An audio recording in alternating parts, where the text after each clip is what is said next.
Pastor Adeboye, ẹ káalẹ́ sà. Lẹ́gẹ́ lórúkọ tèmi sà, lẹ́gẹ́ ló ń pè lẹ́gẹ́ Miami lórí social media. Àwọn advocate fún gbogbo youth pátápátá. Ẹ jọ ọmọ kan wá bá mi ń sìn. Ọmọ yẹn ní pé òun fẹ́ sanwó school.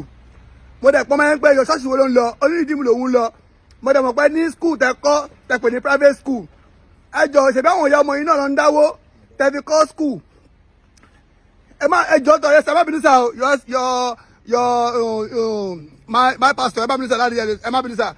Ẹ ṣe jẹ́ kí kọ́ máa lọ school lọ́fẹ̀ẹ́. Owó tẹ́ ń dá ṣọ́ọ̀ṣì yẹn kẹ́ máa fi maintain school. Dáàdi ẹjọ́ tọ̀ lọ àwọn ọmọ yìí bọ́dọ̀ lọ́bà àti tí wọ́n bá wọn àti tọ́ náà wà lára àwọn náà àti jẹun. Ọmọ aláìní àwọn fún wọn lówó sọ́tọ́ wọn bèbí ń bẹ̀rẹ̀ sí kí máa fáwọn olóde lọ sí ìdíhùn.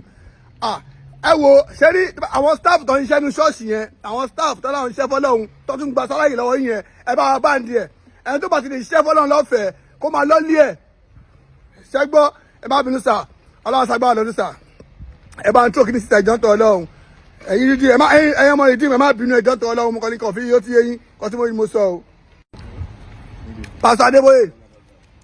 Nigerian actor LEGE Miami recently criticized Pastor ENOCH Adeboye, the General Overseer of the Redeemed Christian Church of God (RCCG), over the high tuition fees at Redeemers University, a private institution owned by the church.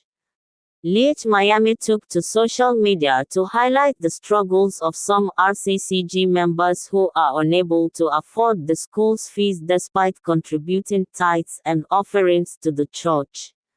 He advocated for free or subsidized education for church members, arguing that the financial burden should be alleviated through church funds. He also suggested using offerings to maintain the university rather than relying solely on tuition fees. His remarks sparked a public debate, with some supporting his stance and others defending the church's management policies. Don't forget to subscribe and click on the notification bell before you go, and make sure you share your thoughts in the comments section.